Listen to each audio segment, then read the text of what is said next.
gracias por esta reunión de tu iglesia, Señor. Queremos saber hoy qué es la iglesia, Señor, en Cristo Jesús, nuestra esperanza de gloria. ¿Qué es la iglesia en Cristo Jesús? Dirígenos, Señor, que no sea palabra de hombre, que sea palabra de tu Espíritu. Unge mis labios en el nombre de Jesús. Hágase tu voluntad, Señor. Te lo pedimos. Ábranos en esta noche, Señor. Tu Espíritu Santo nos dirija, nos enseñe, nos pueda redarguir, nos pueda dirigir, nos pueda corregir, nos pueda mostrar, Señor. Te lo pedimos en el poderoso nombre de Jesús. Derrámate, Espíritu Santo, un cerco de ángeles alrededor de este lugar. Amén y amén. En el libro de Efesios,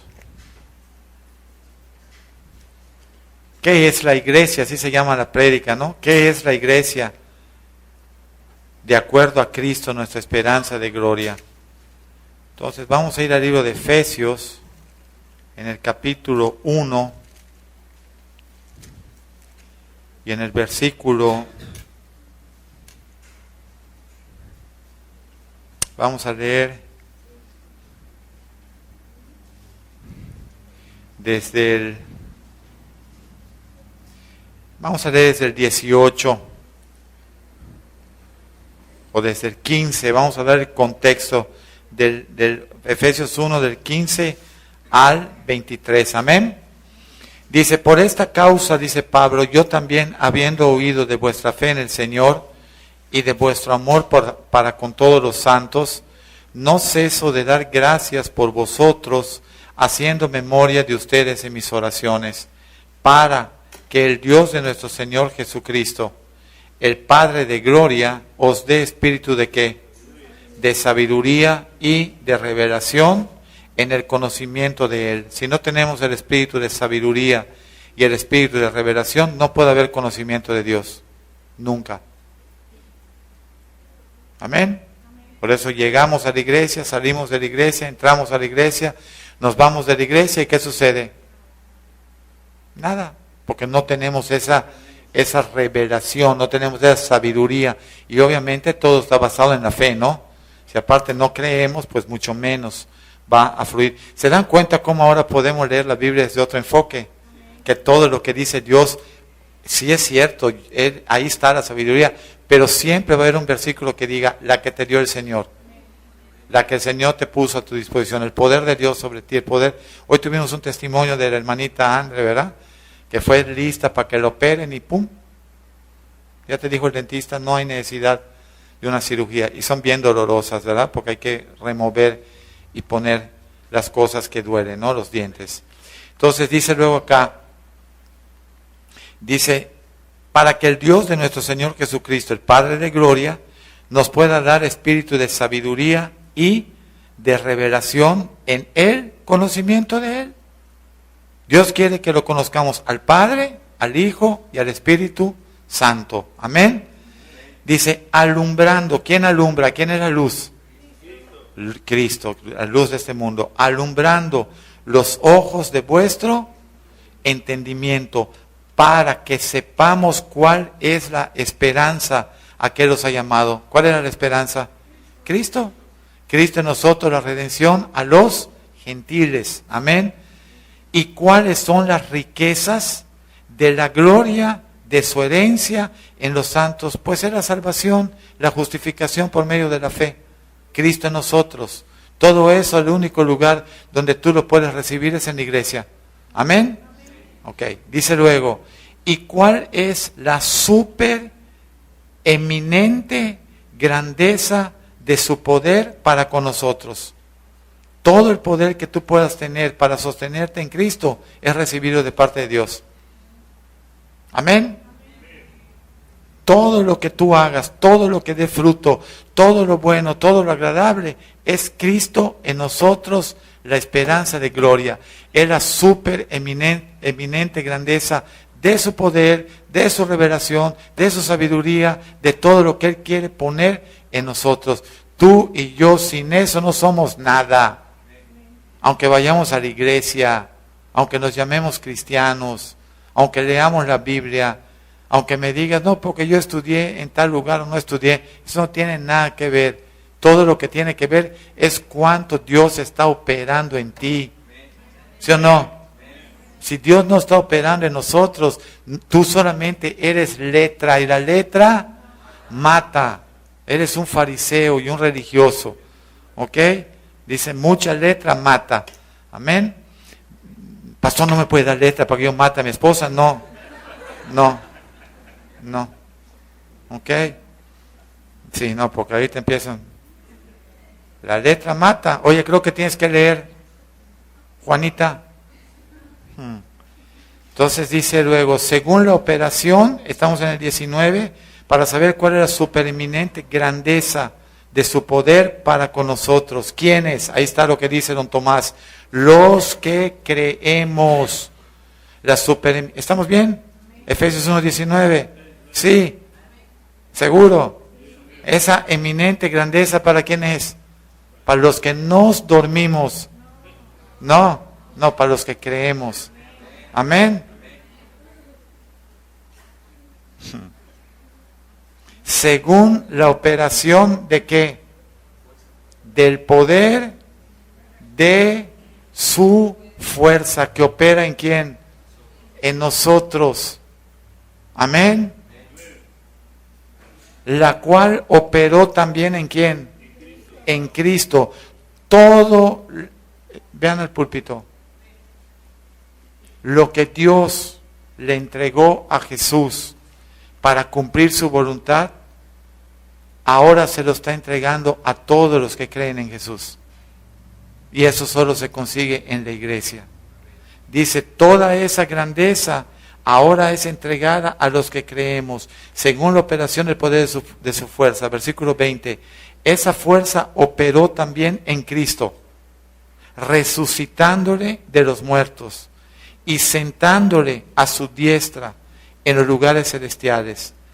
A Cristo lo sentó sobre todo principado, a Cristo lo sentó sobre toda autoridad, a Cristo lo sentó sobre todo poder, a Cristo lo sentó sobre todo señorío, a Cristo lo sentó sobre todo nombre que se nombra, no solo en este siglo, sino también en el venidero.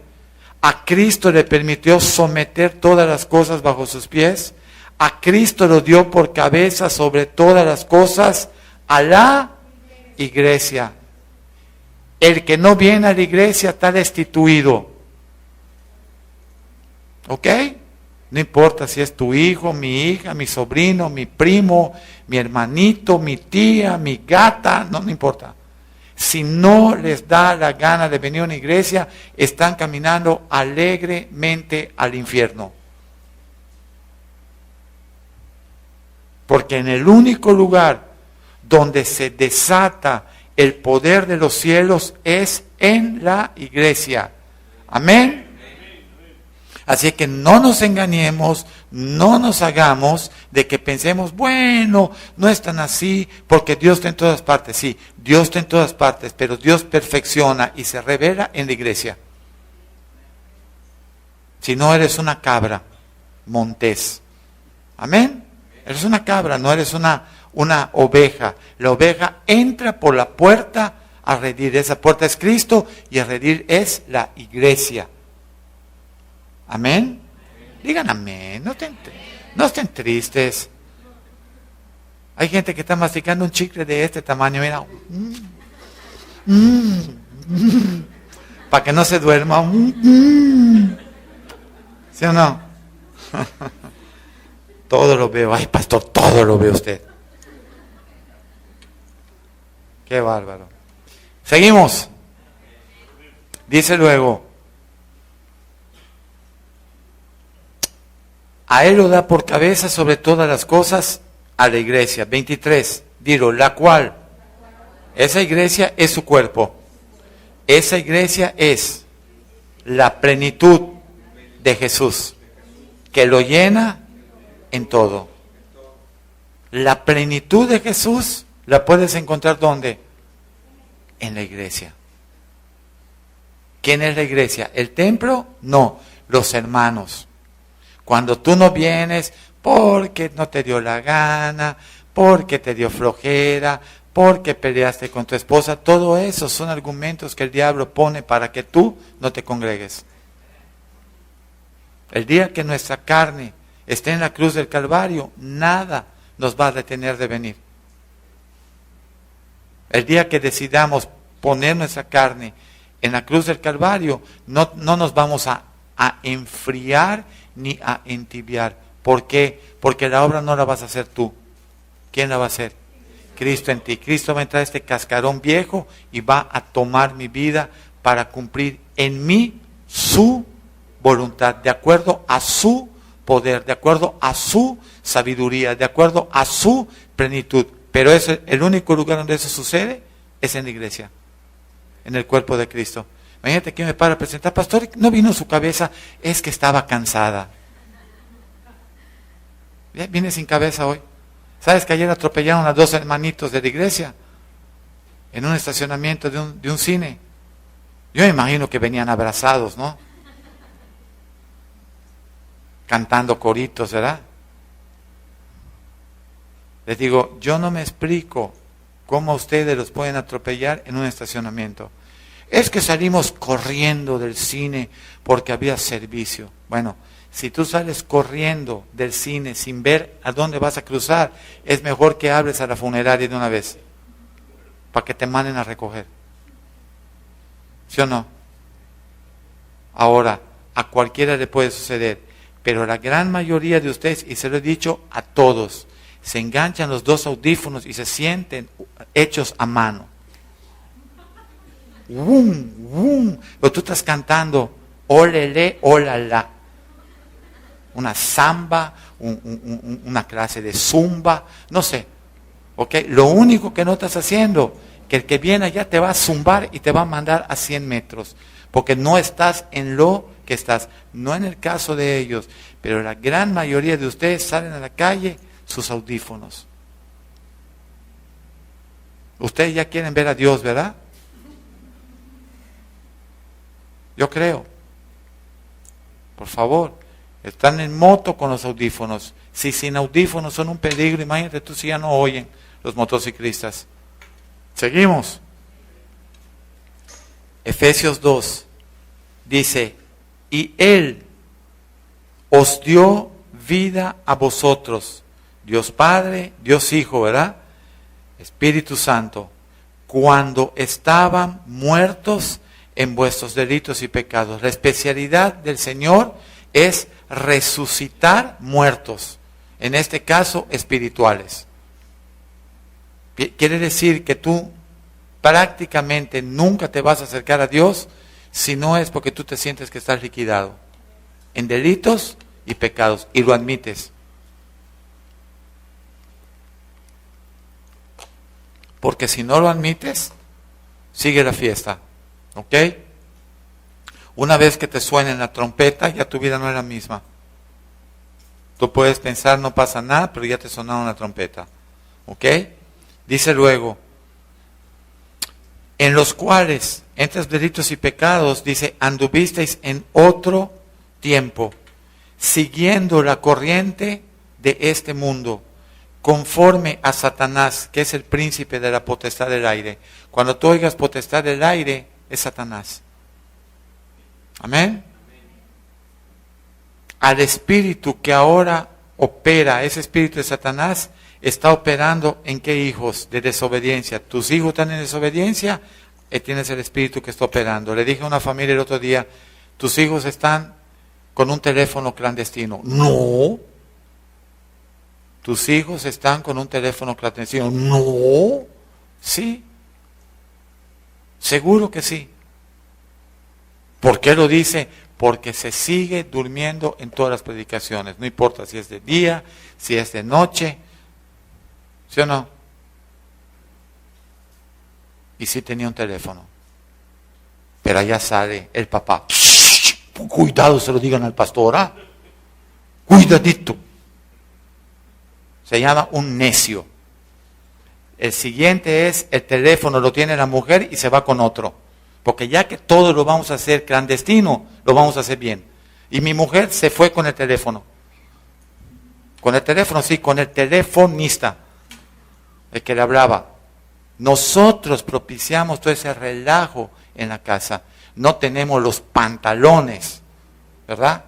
Para decirle a los hijos, oye, el teléfono allá, y a las 10 de la noche el internet, mis amigos, se desconecta y te lleva la cajita a tu cuarto. La pones así, duérmete, niña, duerme. La cajita bajo tu oreja. Para que los impíos no estén jugando con el internet viendo lo que no tienen que ver. Porque están viendo ciencias naturales, pero en verdad. Y tú te estás haciendo al necio, porque además lo sabes. Pero te vuelves el alcahuete de los dos futuros diablos que vas a crear. ¿Sí o no? ¿Y quiénes son los alcahuetes número 1? Los papás. Seguimos. Estoy molesto. No, estoy contento. Dame un chicle para también. ¿Ah? ¿Qué hacemos? Sí, estoy bien, estamos bien. No se les ofrece nada, no tienen calor, nada. Agüita, nada. Seguimos. Doña Flor, seguimos. Dice, ay, pastor. Seguimos. Dice luego, el espíritu que ahora opera en los hijos de desobediencia, 2:2 de Efesios, entre los cuales también todos vosotros vivimos en otro tiempo, en los deseos de nuestra carne, haciendo la voluntad de la carne y de los pensamientos, y éramos por naturaleza hijos de ira, lo mismo que los demás. Pero Dios, estamos hablando también de la iglesia, porque estos milagros suceden en la iglesia.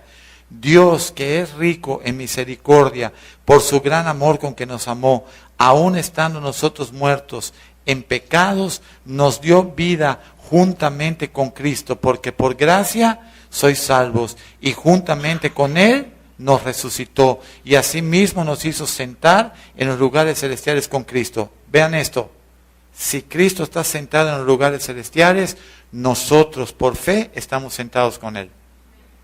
No, yo estoy sentado con el diablo, pastor, porque todos los días estoy furiosa, endemoniada, no importa lo que pase. Gloria a Dios, hermano. ¿Y tú eres cristiana? No, su abuela es cristiana.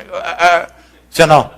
Solo cuando llegan a la iglesia se disfrazan. Hermano, gloria a Dios, aleluya. ¿Sí o no? Salen, están endemoniados. Los vecinos saben que esa es la casa. Ni sé cómo llamarle. Dile a tu vecina, oye, ¿cómo te comportas en casita tú? ¿Cómo son los aullidos en tu casa? Hermanas, seguimos. Ok. Entonces, si está sentado Cristo, nosotros estamos sentados con Cristo. Y dice que esto fue para mostrar en los siglos venideros las abundantes riquezas de su gracia en su bondad para con nosotros los que estamos en Cristo. ¿Se acuerdan del ejemplo de la pluma, verdad? Alguien ya se robó la mía también, pero no importa. Supongamos que este micrófono somos nosotros, ¿verdad? Y hacemos así y lo envolvemos en el Señor. ¿Qué es lo que ve Dios? Ve a Cristo. Nosotros estamos envueltos por la misericordia, por el amor, por la gracia, por el poder, por la sabiduría, por todo lo que Dios quiere hacer. Entonces, estamos en Cristo. Todo lo que sucede es en Cristo, por Cristo. Cristo nos da llevando de victoria en victoria en victoria. No porque nosotros somos buenos, sino porque el bueno nos abrazó. Porque el bueno nos tomó, porque el bueno nos trasladó de las tinieblas a su reino. Amén. Y dice el 8, porque por gracia sois salvos. ¿Por medio de qué? Otra vez de la fe. Porque sin fe es imposible agradar a Dios. Amén. Y esto ni siquiera es de vosotros, pues también es don de Dios. La salvación, la fe, la restauración, que te sientes en los lugares celestiales, todo lo que acabas de oír es don de Dios. Empezando por la fe, ¿no? Y la pregunta sería esta noche, ¿y hay fe? ¿Tenemos fe?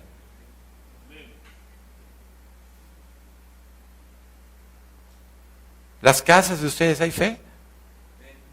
Está la fe de Cristo, Gálatas 2:20. Con Cristo estoy juntamente crucificado para ya no vivir yo, sino Cristo en mí. La fe de Cristo en mí. Cristo en mí, mi esperanza de gloria. Ahora, ¿tú crees de verdad que Dios puede convertir la vida de tu esposo? Es que tiene 7 vidas, pastor, es como un gato, ¿ah? Se va una, se cambia la otra. No importa.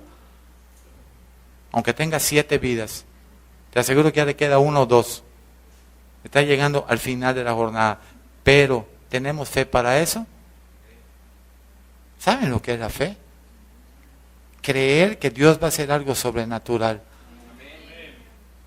Pastor, que mi esposa sonría. Exacto. Un ejemplo, ¿no? Que tú llegues a tu casa, abre la puerta a las 8 de la noche, está bañada tu esposa. Se peinó. Se quitó su batón de esos de psiquiátrico con el que va a comprar a la tienda de la esquina. ¿Sí o no?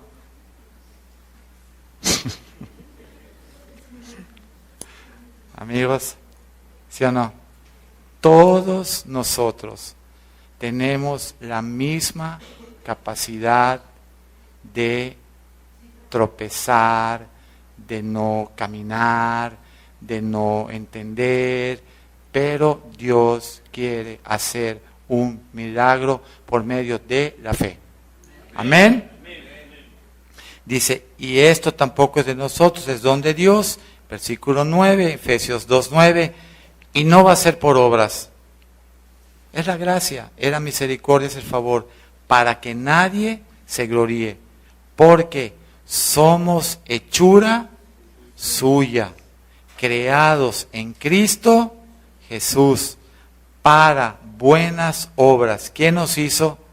Hechura suya, creados en Cristo Jesús, para buenas obras, las cuales Dios preparó de antemano para que anduviésemos en ellas. Dios sabe que todo aquel que venga a Cristo tiene un plan, tiene hay una profecía, por así decirlo, hay un camino que Dios quiere que tú recorras, ¿verdad? Si tú lo crees y si tú te entregas.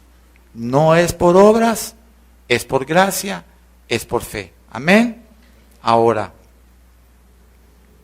vamos a buscar algo importantísimo de la iglesia. Amén. Dice Pablo en el 3, Efesios 3, vamos a leer desde el 8. Pablo está narrando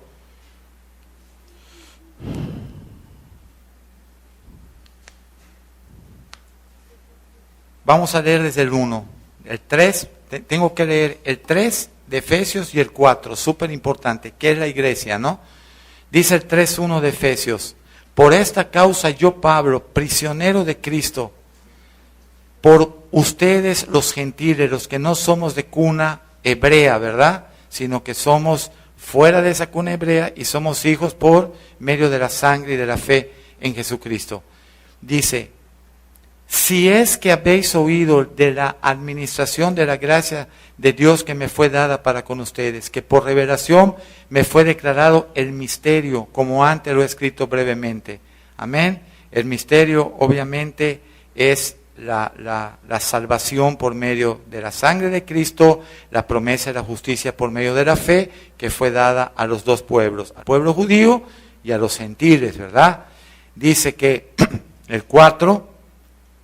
leyendo lo cual van a poder entender cuál es mi conocimiento en el misterio de Cristo, misterio que en otras generaciones no se dio a conocer a los hijos de los hombres, como ahora es revelado a sus santos apóstoles y profetas por el Espíritu, que es Cristo en nosotros, esperanza y gloria. Colosenses 1, 26 y 27.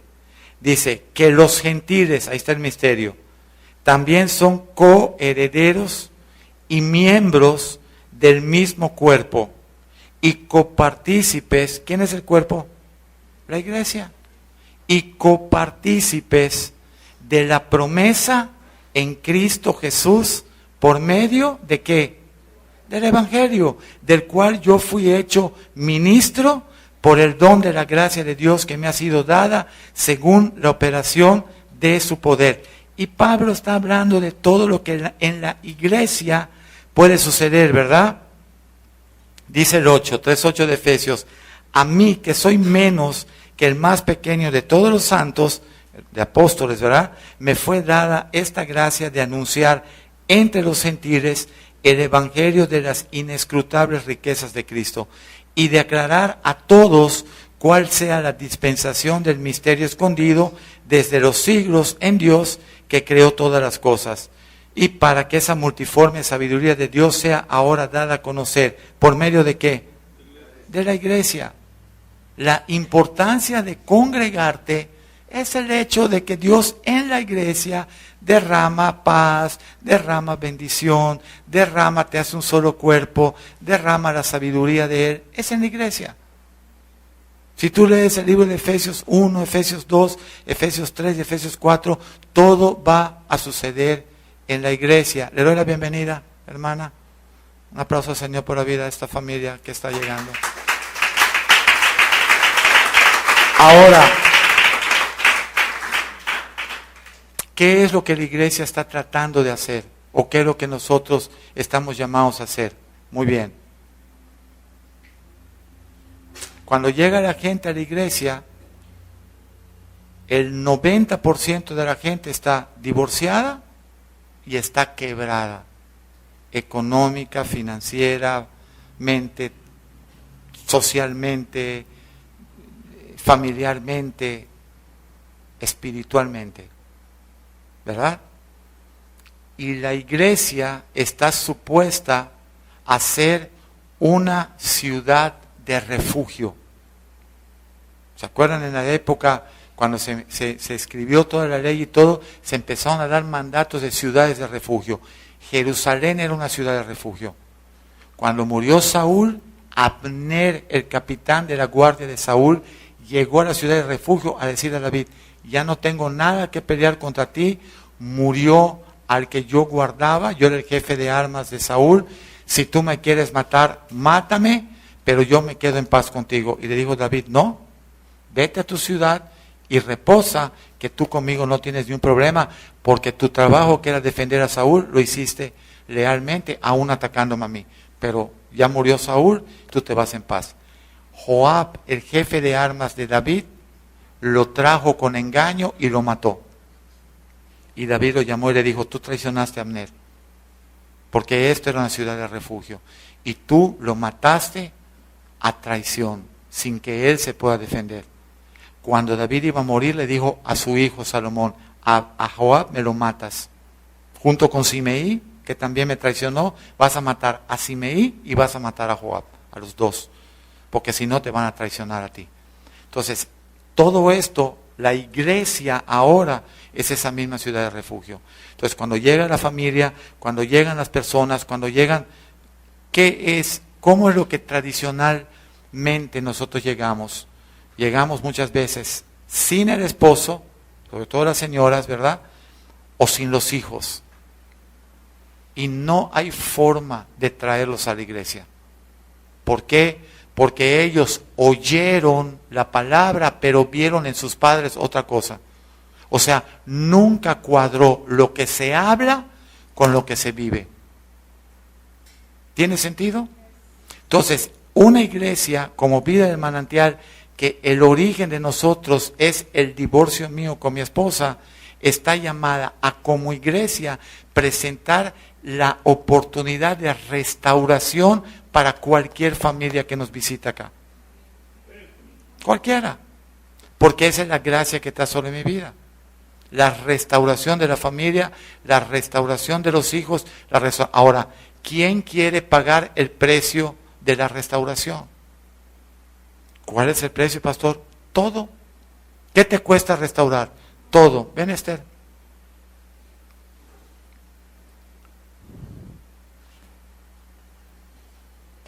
Cuando nosotros nos casamos, ella tenía 17 años y yo 25.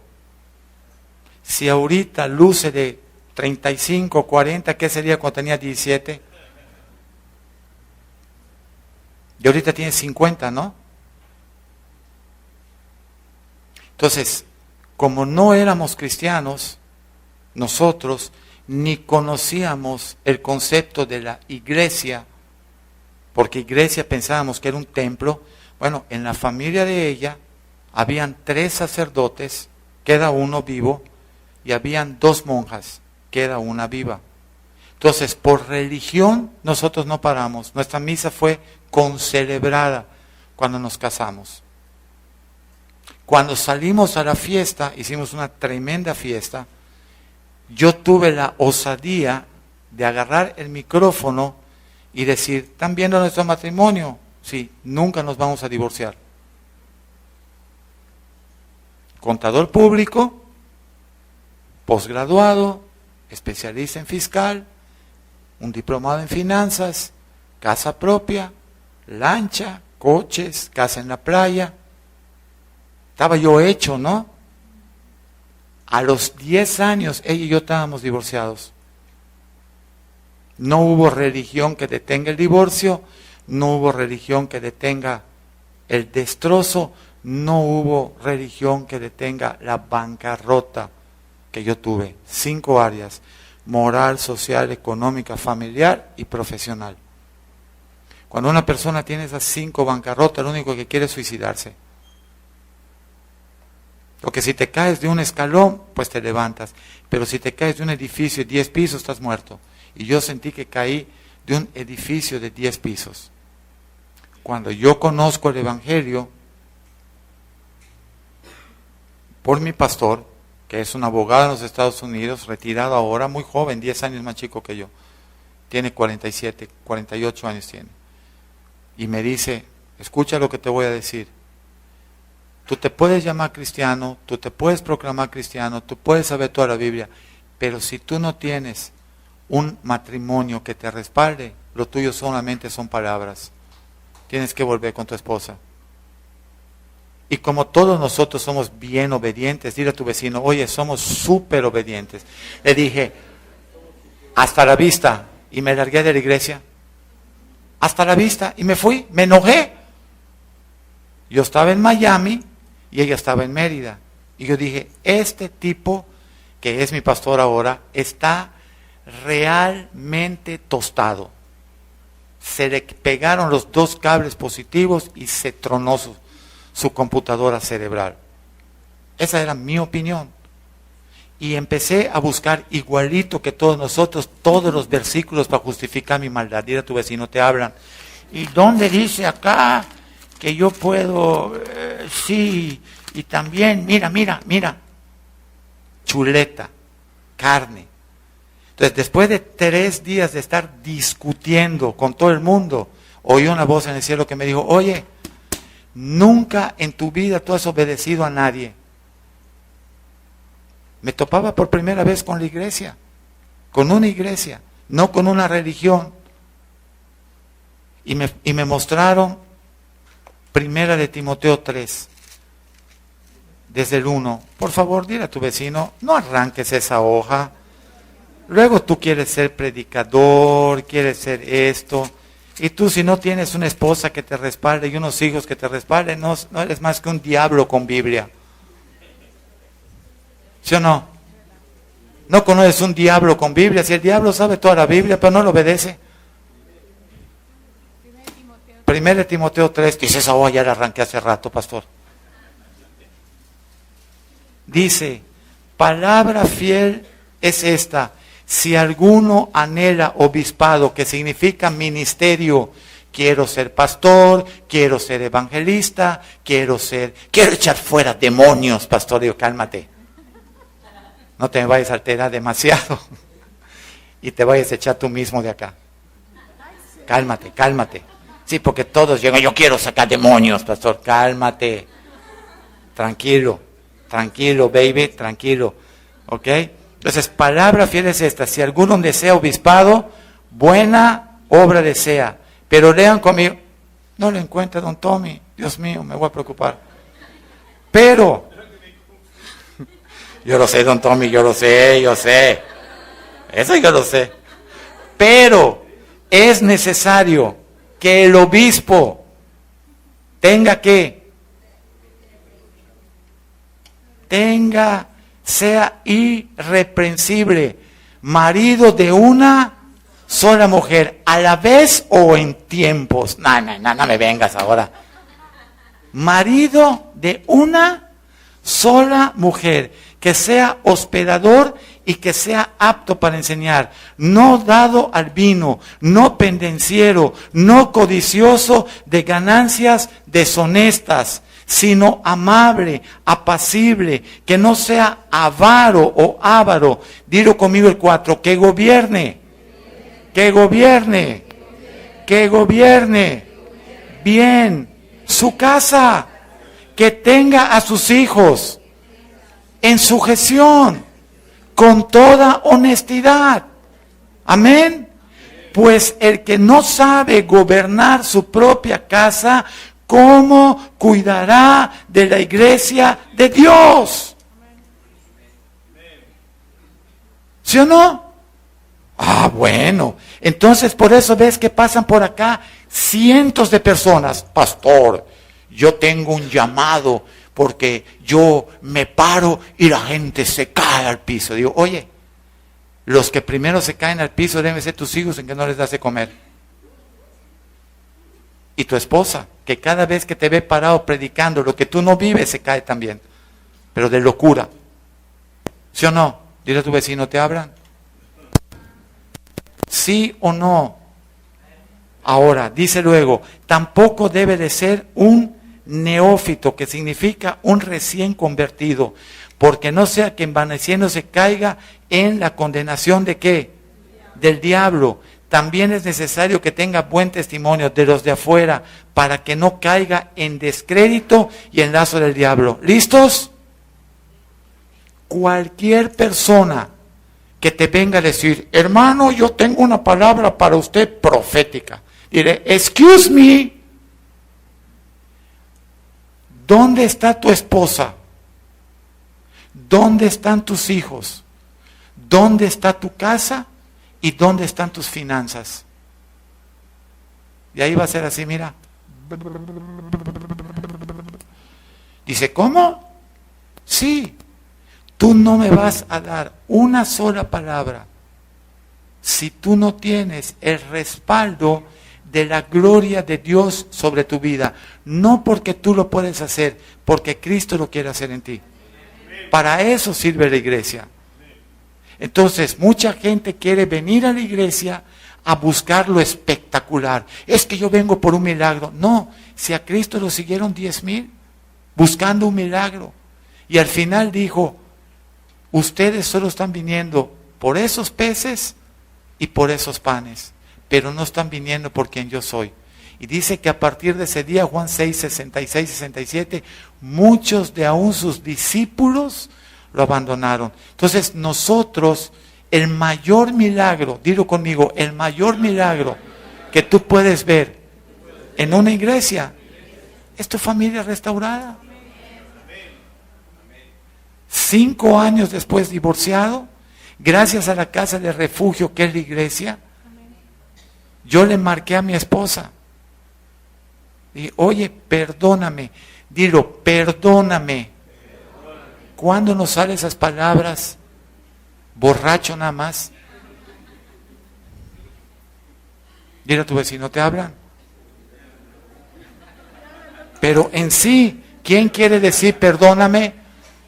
¿Quién quiere decir perdóname en sí? No, porque mi orgullo. Además, él me hizo a mí. ¡Ey! ¿Quién es la cristiana? Pastor, es que yo quiero crucificarlo. No. No. ¿Quién es la cristiana? ¿Quién es el cristiano? Esposa, te pido perdón por todo lo que yo te hice. Se volvió loca. Dice, ¿cómo? ¿Tú pidiéndome perdón a mí? Sí, yo pidiéndote perdón a ti. Si tú ahorita ya me hubieras mentado a mi madre, ya me hubieras dicho 10 pesadeces, ese era yo. Ah, no, yo no, porque yo soy perfecto, soy el pastor. No, ese era yo, un descarado. te pido perdón, quiero que regreses a la casa, quiero que vuelvas conmigo. Y me dijo, no, thank you. Tengo 5 años que me abandonaste, 4 años divorciada y no pienso regresar contigo. Además, me voy a casar porque ya hace rato que tú me dejaste. Ahí me hubiera salido la verdad, el verdadero yo. Y ¿cómo estás tú, no? Ya sabes. Y hubiera dicho hasta de que se iba a morir su tataranieta, ¿no? Pero Dios me cerró la boca. Y le dije, no importa que sea tu regalo de bodas la casa. No, tampoco, tampoco. Le dije, oye, regresa a casa y cuando te vayas a casar te vas. Pero ya sabes que hay la propuesta de regresar. Y al día siguiente, yo le hablé a mi pastor y le dije, oye Joaquín, fallaste, estoy libre, me puedo volver a casar, porque tú me dijiste, me dice, hey, ¿ya hiciste tu parte? Deja ahora que Dios haga su parte. Y al día siguiente, ella marcó, y obvio, ¿no? No puedo vivir sin ti. No me dijo eso. ¿Qué es la ciudad del refugio, no? ¿Qué fue lo que le dije? Le hablé al día siguiente, buenas noches. Le hablé al día siguiente y le dije que algo me decía que yo tenía que regresar con él. Y él me dijo, no es algo, es alguien y se llama Jesucristo.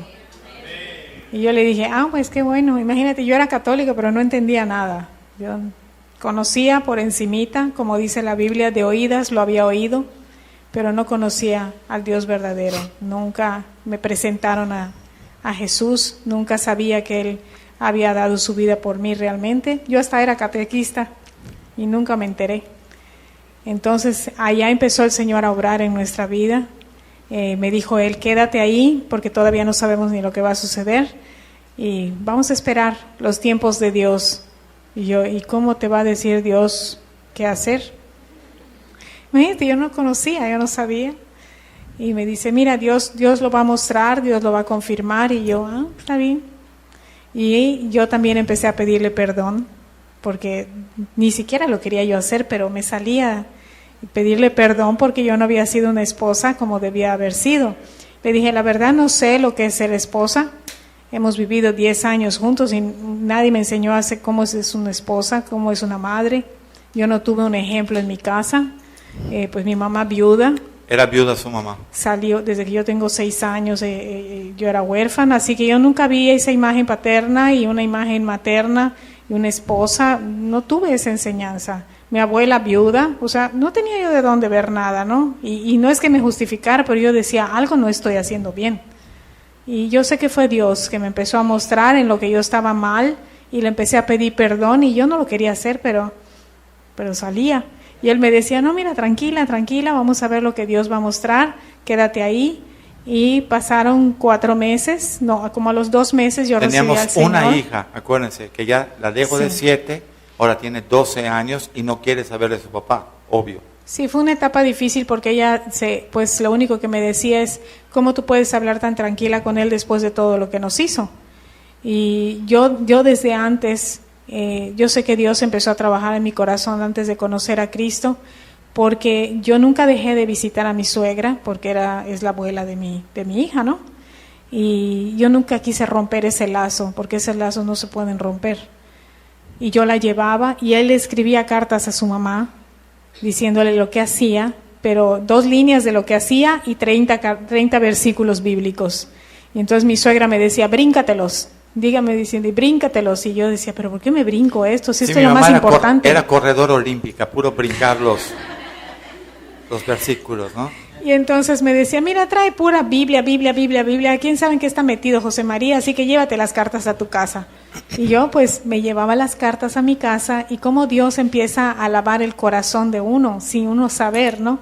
Y yo en las noches me acostaba y yo abría las cartas y yo veía que pura versículo bíblico había. Y yo tenía una Biblia en la casa, pero no me atrevía a abrirla porque, imagínense, yo crecí en un convento de las madres josefinas, mi tía era la madre superiora, es la madre superiora, y nunca me dejaron leer la Biblia, era prohibido. Y yo sentía que si yo la abría, yo iba, imagínate, deshonrar lo que me habían enseñado. Pero yo decía, pero si esto está aquí, ¿por qué no me lo dejan leer? Y empecé a preguntar, ¿por qué no me lo dejan leer? Y me dijo, no te metas ahí, te vas a confundir. Y decía, pero si confundida ya estoy, me voy a desconfundir. No, nena, no te metas ahí, me decían. Y yo, está bien. 2 meses después de eso, yo recibo al Señor en mi corazón, Él nos habla, y yo dándole queja pues de sus papás, que cosas que pasaban, y me dice, tú no me hablaste por eso, tú hablaste porque vamos a orar, Cecilia, tú y yo. Para que recibas a para Cristo. que recibas a Cristo en tu corazón. Y yo dije, ¿y eso cómo se hace? Me dice, tú vas a repetir una oración conmigo y el Señor va a obrar en tu corazón, porque de verdad que yo leía pero no entendía. Y me acuerdo muy bien que estábamos parados en la terraza de arriba de la casa y Él empieza a hacer la oración por nosotros, y yo me acuerdo que me dio una quebrantada, yo no sabía ni lo que me estaba pasando, y me dice, pero estás ahí, y yo no podía ni contestar, yo estaba llorando, y le digo, no sé qué me pasa, y me dice, yo sí sé que el Señor está entrando a tu corazón y va a sacar todo lo que no sea de Él. Y yo, pues que saque lo que no sirva, porque, y si va a sacar todo, pues que lo saque, ¿no? Y empecé a leer la Biblia y empecé a entender. Y yo decía, wow. Y él me decía, es un testamento que Dios dejó. El Nuevo y el Antiguo son testamentos. Y un testamento es para abrir y para leerlo, para aplicarlo, para vivirlo. Y yo era algo así como sobrenatural. Y ahí empezó el Señor a trabajar en la vida de nuestra hija y de mí, ¿no? Y ella empezó a entender lo que venía, más no lo aceptaba. Porque decía, estaba muy lastimada, muy herida. Y yo le decía, mira Ceci, Dios no permitió que tú nacieras sin ninguna razón. Yo no podía tener hijos. Y Dios te manda con nosotros, nuestra única hija. Dios permitió eso por algo. Y me decía, tú lo único que quieres es justificarlo. Le digo, no es que lo justifique, es que Dios sabe por qué lo está haciendo. Y yo me dio trabajo convencerla, pero le dije, nos vamos. Un día le hablo y le digo, ¿sabes qué? Yo siento que debo de ir para allá. Y me dice, yo siento del Señor que tienes que venir para acá. Pero en esa época ya no daban visas, era la época en que estaba muy difícil la situación aquí. Y yo ya no tenía ni cuentas bancarias, no tenía terrenos, casas, no tenía nada. Y hasta pedí permiso en la oficina que me dieran chance de ir al consulado.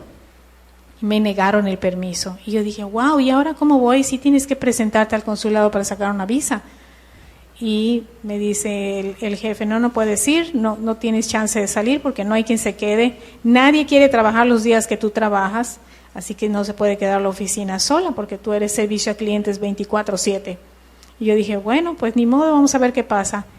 Y de verdad que me pregunté, ¿cómo hace la gente que no puede ir a un consulado si, por ejemplo, tiene alguna discapacidad? Y lo averigüé y me dijeron que mandaban las cosas por correo. Y a mí me dijeron, pero usted no tiene ninguna discapacidad. Le digo, ¿cómo que no puedo ir? Y mandé mis papeles junto con los de nuestra hija, los mandamos. Él tuvo que mandar una autorización en el consulado firmada de que él daba autorización que la niña saliera del país, porque obviamente él tenía la custodia también. Y firmó. Llegó el papel, metí los papeles y a la semana siguiente me llegó nuestra visa, a la mía por 10 años y a la niña por 5 por ser menor de edad. Y yo veía los papeles y yo decía, ¿qué es esto? O sea, no entendía cómo es posible que Dios hiciera eso si yo no metí ni un comprobante de nada, eso no existe. Y me decían, ¿cómo es posible que te hayan dado tu visa? Y yo sí, pues es Dios. Y no le pude decir a nadie.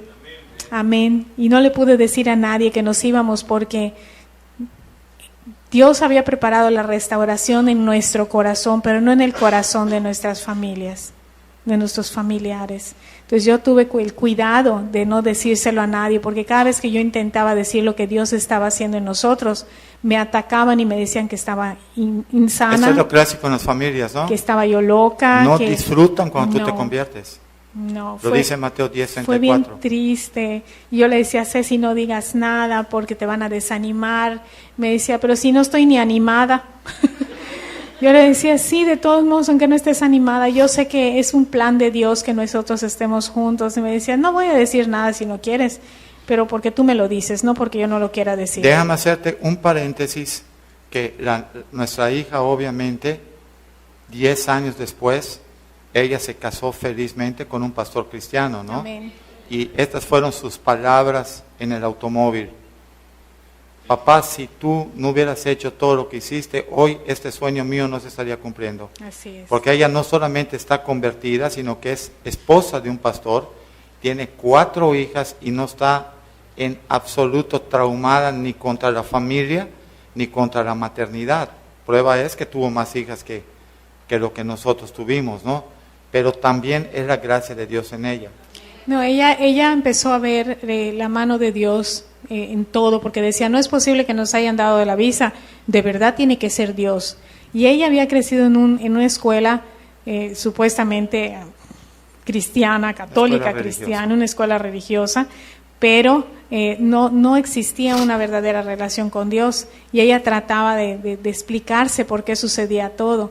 Y para hacerle la historia larga, corta, una fecha nos fuimos, y ella cuando vio a su papá, en vez de sentir eso que sentía al principio, ese rechazo, ese resentimiento, cuando nosotros llegamos y lo vimos por primera vez después de muchos años, lo abrazamos y como si lo hubiéramos visto el día anterior.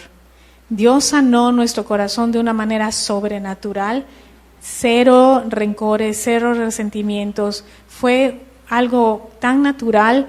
Y empezamos a asistir a la iglesia y lo primero que nosotros sentimos fue el amor de la gente y la felicidad de ver nuestra restauración.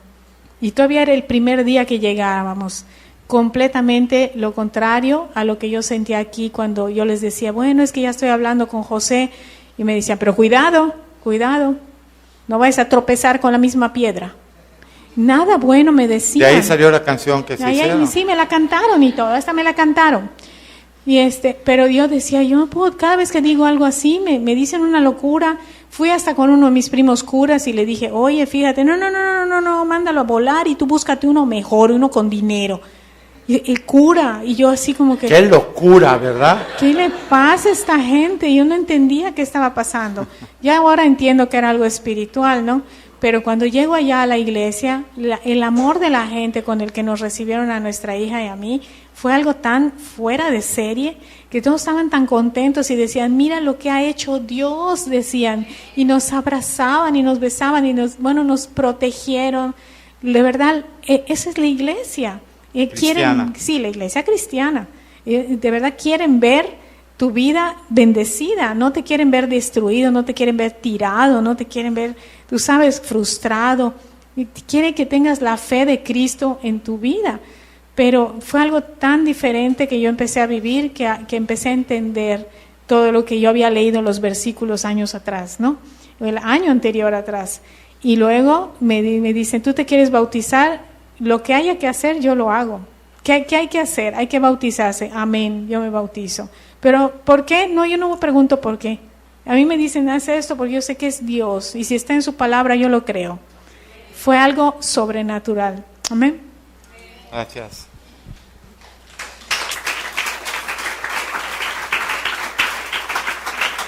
Y todo eso es lo que puede ocurrir en una iglesia cuando las personas están dispuestas a obedecer lo que dice la Biblia, ¿verdad? Dice en Efesios 4, desde el 1, yo pues preso en el Señor, os ruego que andéis como es digno de la vocación con que fuisteis llamados, con toda humildad, con mansedumbre, soportándonos con paciencia los unos con los otros en amor, solícitos en guardar la unidad del Espíritu en el vínculo de la paz, un cuerpo, un espíritu, como fuisteis llamados también en una misma esperanza de vuestra vocación, un Señor, una fe, un bautismo, un Dios y un Padre de todos, el cual es sobre todos y por todos y en todos, ¿no? Y por ahí el Señor sigue hablando, dice, pero a cada uno de ustedes les fue dada la gracia conforme a la medida del don que da Cristo. Tú no puedes, yo creo que voy a ser un pastor porque a mí me gusta. No. Eso no es lo que a ti te guste, eso es lo que Dios te dé. Amén. Entonces dice acá, por lo cual dice, subiendo a lo alto, llevó cautiva la cautividad y dio dones a los hombres. Y eso que subió es que también había descendido primero a las partes más bajas de la tierra. El que descendió es el mismo que también subió por encima de todos los cielos para llenarlo todo. Dice el 11, dilo conmigo.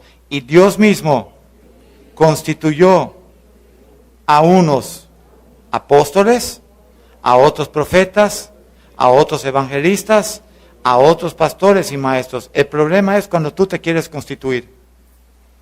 Es que, ¿sabes qué? Ya troné la prepa, ya troné la carrera, no se hace nada, voy a ser pastor. ¿Cómo está eso? Si esto no es gana-pierde. No. Esto es si tú tienes el llamado y Dios confirma tu llamado. ¿Cómo? En base a tu testimonio. Amén. Entonces dice, Él mismo constituyó, hizo a unos apóstoles, a otros profetas, a otros evangelistas, a otros pastores y maestros. Amén. A fin, dilo, de madurar. Perfeccionar significa madurar. A fin de madurar a los santos para la obra del ministerio. ¿Quién madura? Dios. ¿Quién perfecciona? Dios. ¿Quién constituye? Dios. ¿Quién te hace un pastor? Dios. ¿Quién te hace un profeta? Dios. ¿Quién te hace un maestro? Dios. No porque tú lo hagas. Dios te llama, Dios te pone, Dios te da, Dios te provee. Y Dios, no tienes ninguna duda de que cuando Dios te llama a hacer algo te va a respaldar. Pero quiere ver primero que tú pongas en orden tu vida. Oye, pastor, yo te quiero predicar, quiero ver el rostro de tu esposa. Yo quiero ver el rostro de tus hijos, quiero ver cuántos tatuajes tienen. Hijos de pastores que están abandonados por sus papás, se entregaron al ministerio y descuidaron su casa, se entregaron al ministerio y descuidaron su esposa, se entregaron al ministerio y descuidaron su familia y hoy están divorciados. Dice luego, dice, vamos a perfeccionar a los santos para la obra del ministerio, para la edificación de la iglesia. Ese es el cuerpo de Cristo. Si Dios no está en el asunto edificándonos, si Dios no está en el asunto restaurando, si Dios no está en el asunto haciendo la obra en tu casa, todo lo estás haciendo en arena.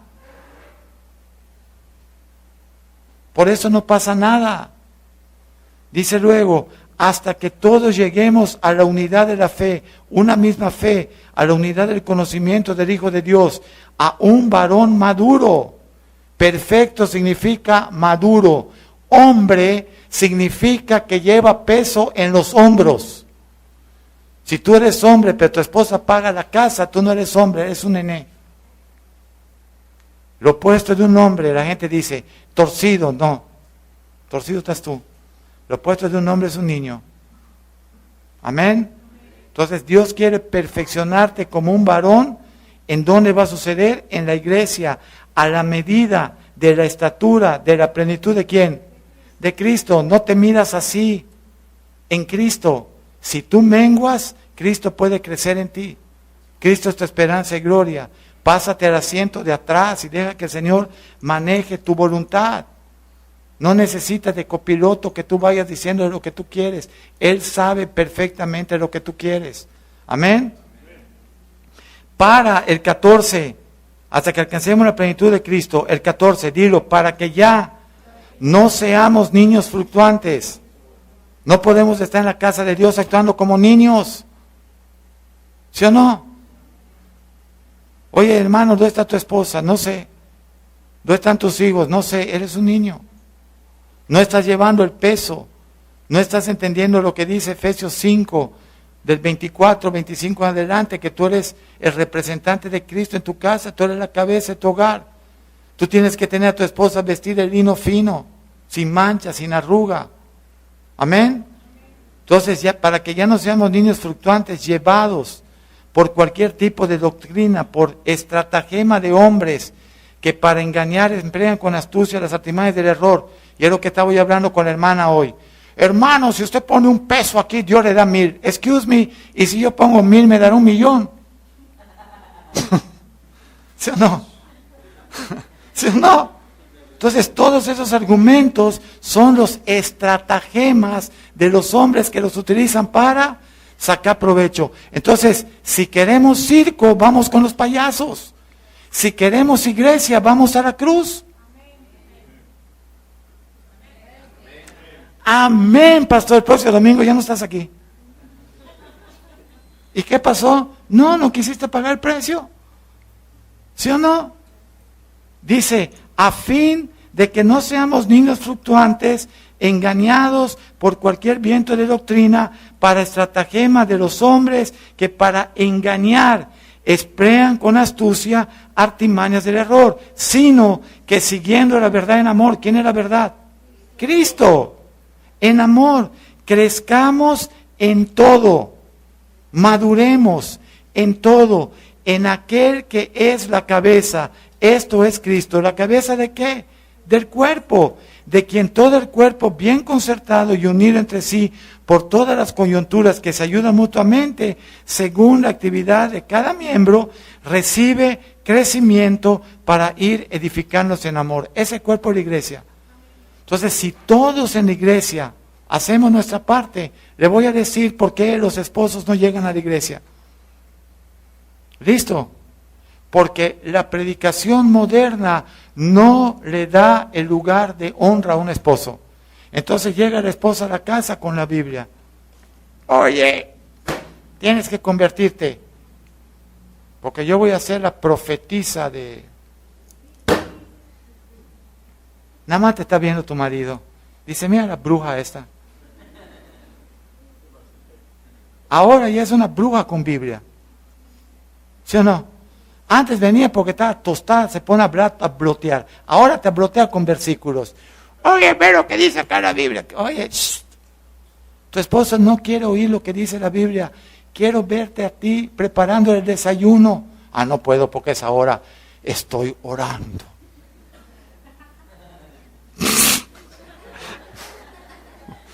Quiere verte cocinando. No puedo porque es ahora. Estoy visitando hospitales.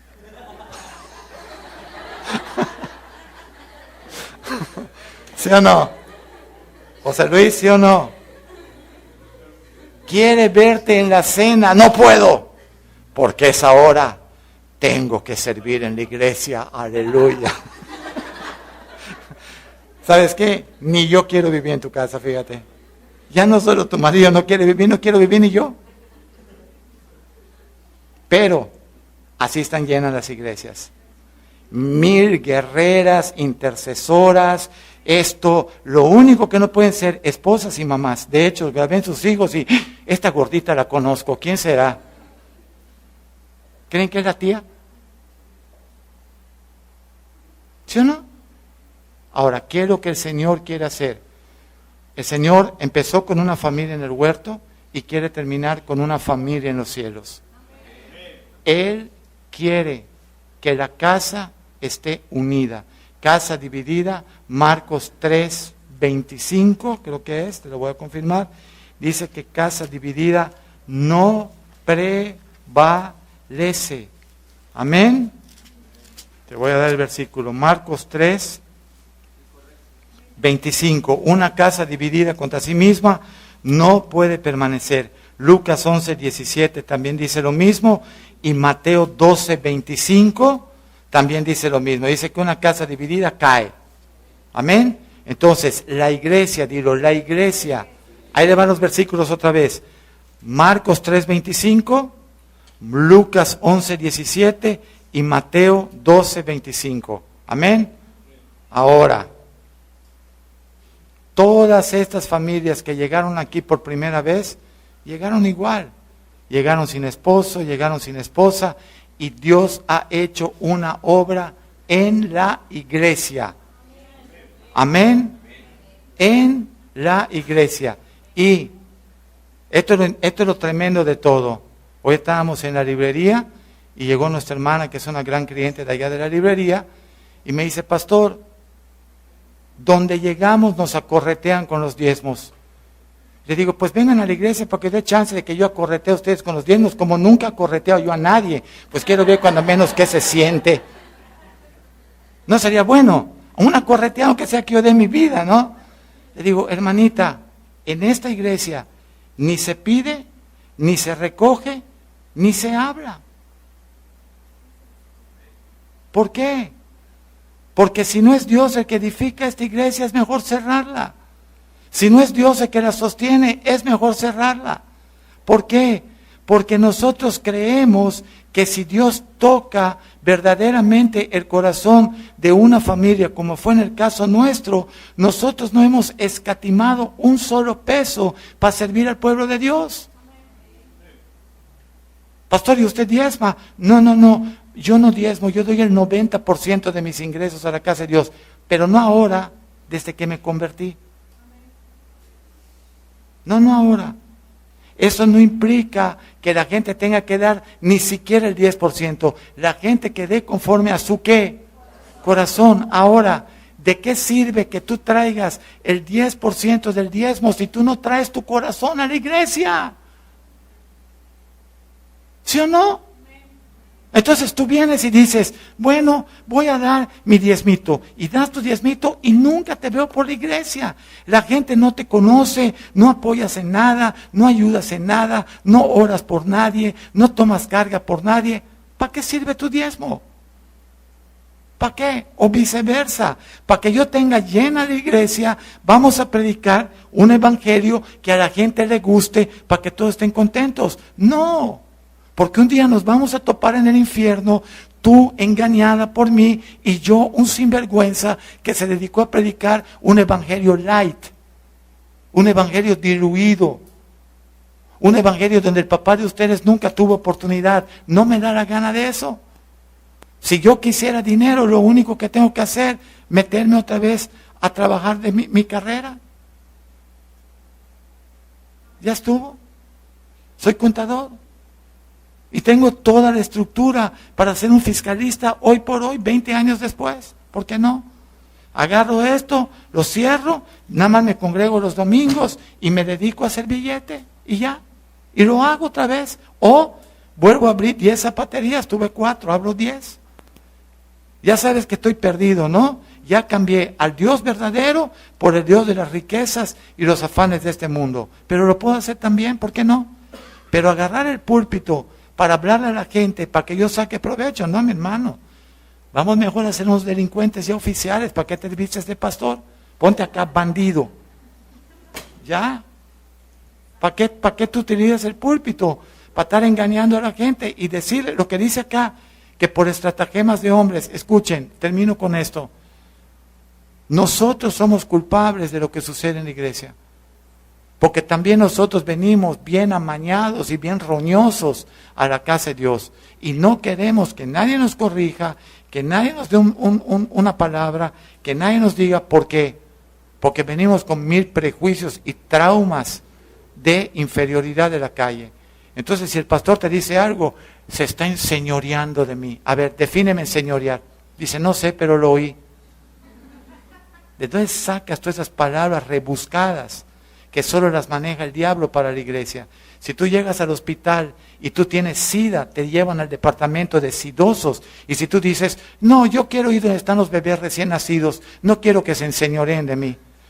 Te meten una inyección mister para tu retraso y tu locura y te clavan en el manicomio. Porque tú con SIDA no puedes ir al área de bebés. Pero en la casa de Dios llegamos con SIDA, infectados. Yo quiero predicar, yo quiero hacer, yo quiero virar, yo quiero tornar. No, vamos a sentarnos primero y dejar que Dios haga una obra. Y ya. No tú, no yo, Dios. Y hablar la verdad te cuesta todo. Dice Mateo 6, no Mateo, Lucas 6, 24, 25. Bienaventurado cuando seas vituperado por causa de mi nombre.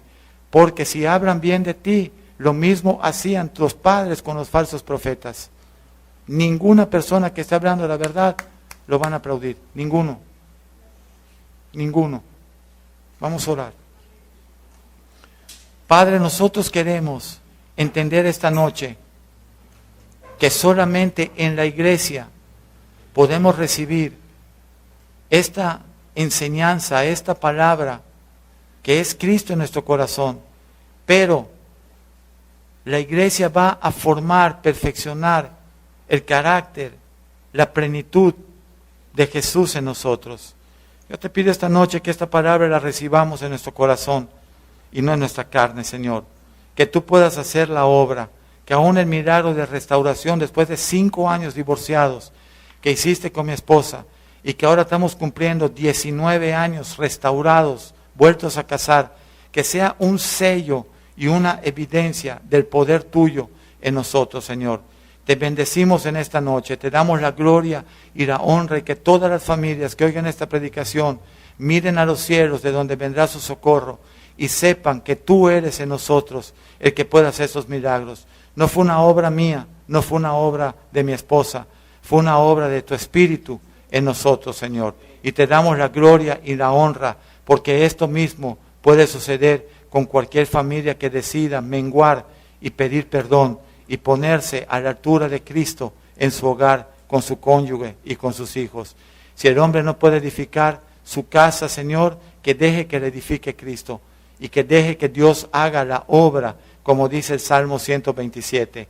Pero nosotros sí podemos llegar esta noche y realmente reconocer que quizá hemos sido fariseos en nuestra casa.